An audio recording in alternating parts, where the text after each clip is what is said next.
ओम श्री शक्ति नमः। ओम श्री शक्ति नमः। ओम श्री शक्ति नमः। अथ एकादशो अध्यायम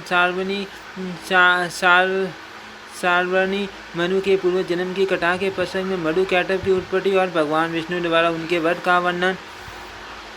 राजा बोले, हे काल ज्ञान रखने वालों में से श्रेष्ठ, आपने जिन देवी का वर्णन किया है वे कौन है? वे प्राणियों को क्यों मोहित करती हैं? और हे देवी, मुझे इसमें क्या कारण है? वे देवी किस लिए आविर्भूत होती है? उनका स्वरूप क्या है तथा उनका स्वभाव कैसा है? हे बूढ़े, इन सभी बातों को कृपा करके सम्यक प्रकार से मुझे बताइए। मुनि बोले, हे राजन, वे जगत में भगवती जिस प्रकार उत्पन्न हुई, जिनसे उत्पन्न हुई तथा उन देवी का जैसा स्वरूप है, इन सब का मैं आपसे वर्णन कर रहा हूँ। ध्यान से सुनिए।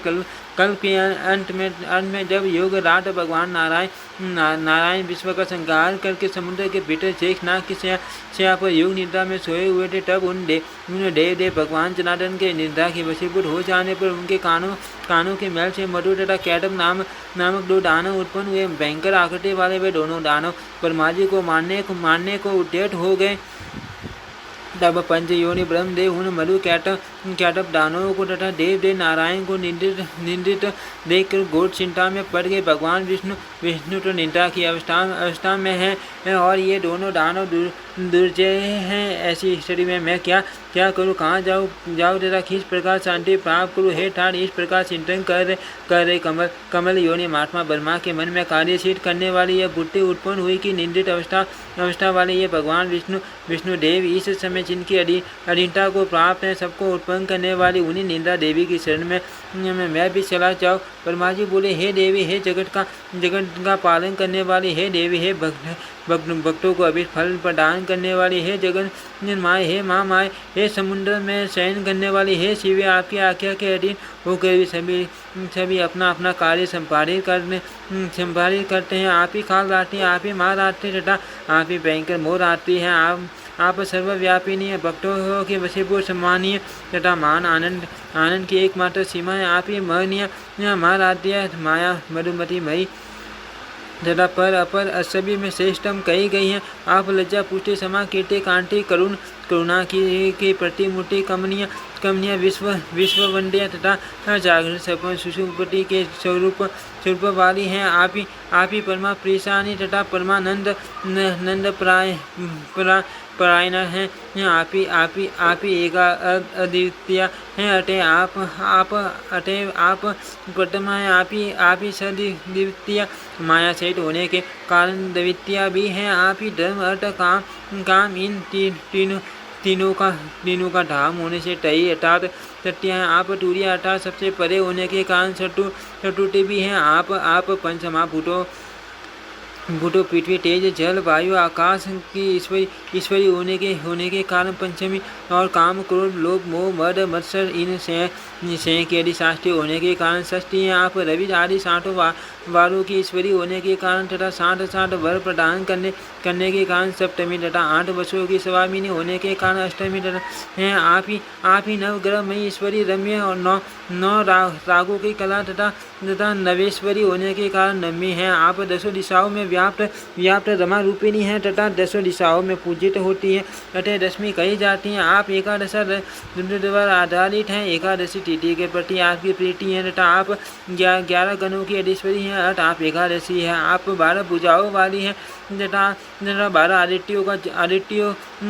आदित्यों को जन्म देने वाली अतः द्वादशी हैं। आप मल मास सहित 13 मास स्वरूपा हैं। 13 गणों की प्रिया हैं। आप विश्व में देवों के अधिशास्त्री देवी हैं अट आप त्रयोदशी नाम से प्रसिद्ध हैं। आप 16 इंद्रों को वर प्रदान करने वाली तथा 16 मनुओं को उत्पन्न करने वाली हैं। अटय चतुर्दशी आप पंचदशी अर्थात कामराज विद्या रूपा टीपू सुंदरी रूप से जानी जाती हैं तथा आप पंचदशी तिथि रूपिणी है। 16 भुजाओं वाली चंद्रमा की 16वीं कला से विभूषित तथा चंद्रमा की 14 रस कला रूपी किरणों से व्याप दिव्य विग्रह वाली होने के कारण आप सुरसी हैं। हे तमोगुण से युक्त होकर प्रकट होने वाली, हे निर्गुण, हे देवी, आप इस प्रकार के विविध रूप वाली हैं। देवाली देव लक्ष्मी कांड भगवान विष्णु को आपने निंदा के वशवर्ती कर रखा है और ये दोनों मधु कैटभ दानव अत्यंत पराक्रमी तथा दुर्जय हैं। अतः आप इन दोनों का संहार करने के लिए देवेश्वर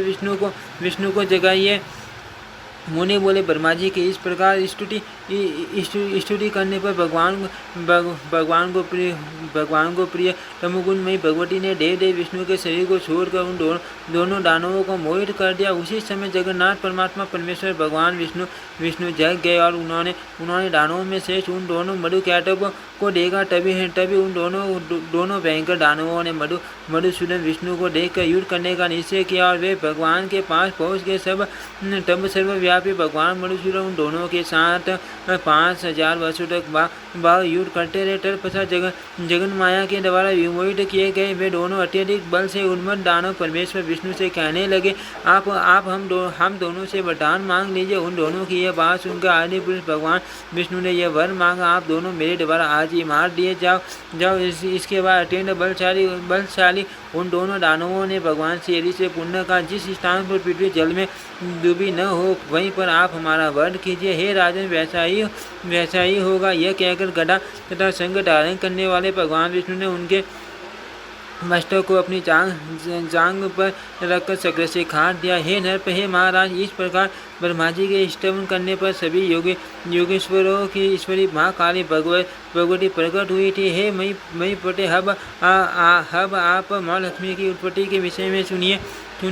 इति श्रीमद्देवी भागवते महापुराणे अष्टादशशास्त्रायां संहितायां दशमस्कन्धे देवी महात्म्ये मधु कैटभ वध वर्णन नाम 11 अध्याय। ओम श्री शक्ति नमः। ओम श्री शक्ति नमः। ओम श्री शक्ति नमः।